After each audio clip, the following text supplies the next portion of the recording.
technique. And while you're stretching, you can take a look at it. And anything that someone do in a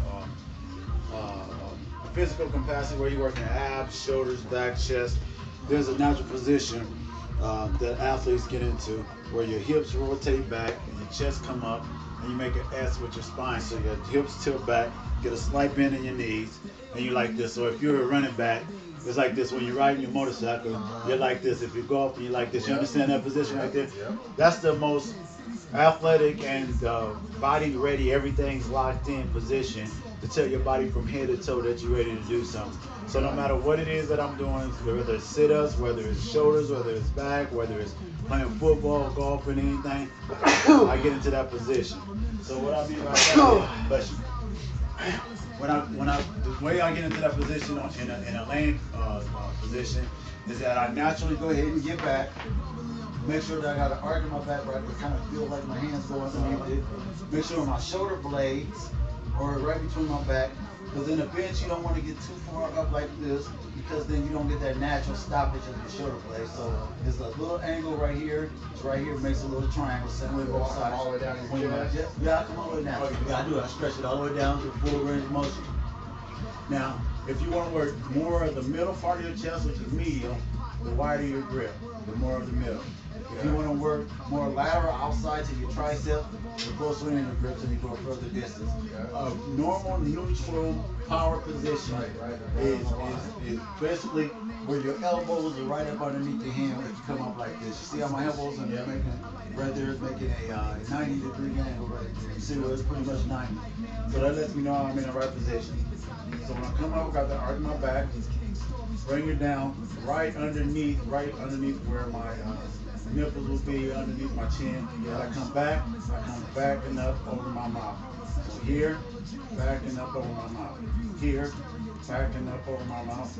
Here, backing up over my mouth. What I don't want to do is I don't want to bring my head forward so my spine goes like, but then I start hunching on my shoulders. And that's what people use delts usually do. So a good chest, you want that chest up.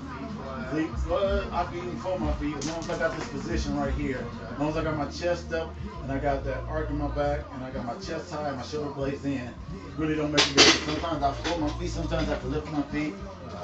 But yeah, for the most part, you do want a good solid base, feet flat, and everything else like that. So I'm gonna have you get up under here. And I always assume that people first time, I never assume that they already know. So go ahead and slide yourself down that way a little bit. There you go. There you go. Nice big form. Always go to the same routine. Get your hands spaced out even to make sure the bar is even. Good job. Lift off. Good job. Bring it down right there and up and back. There you go. Again. Deep. Yeah, you want the bar coming back as you go up? Yep. You want the bar coming back. Because if you get too far, go ahead and do it again. Okay. If you get too far forward, it's off the center balance. Keep going up. See, that's off the center balance when you go heavier. And it takes a lot of your chest. It hurts your pec, front delt, tie in. Right here, you stay stabilized over your arm, and it really engages your upper pectoral clavicle tie in too. So up and back. There you go. Up and back. Up and back. All right, go ahead and rack it.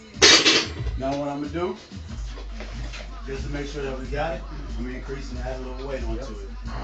So we do the same thing again. Keep the same form. Yeah, I've never been like a... I like to move through the full range of motion. I know you said something about short dogging.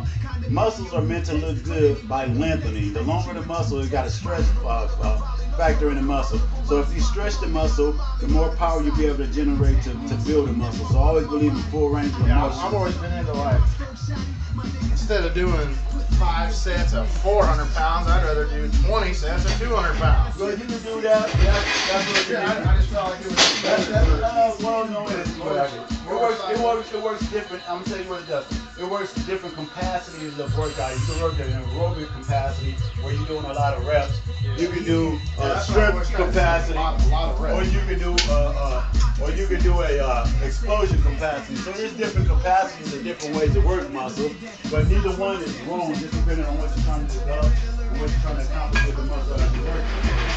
I've been seeing pyramids. I've been seeing like the workout I sent is really more of a pyramid, so it kind of hits all the areas. It goes from aerobic, which when you're up at 10 to 12, it kind of becomes aerobic, down to the 6 and the 4 range where you're putting on more weight, which makes it more more power, muscle Lay on the condition. machine and just that calf day was part of the arm. You don't want to do that same as the rest of the leg. Well, you can do it, but really calves is separate. Calves, abs, biceps, and triceps are muscles you can work all the time because those are muscles that you use all the time. Those are muscles of repetition. And you use them all the time, so you go up right now, you're pushing up, you're doing legs, you're working them as a secondary muscle. Slide down. Same thing, good form. Up and back. Ready? Up. Let's go. Deep breath. There you go. Deep breath. Slow out. Deep breath. Slow out. There you go. Nice. Deep breath. Slow out. Deep breath. Slow out. I never really put an arch in my back. Yeah. Feel really good. It looks really good too. We go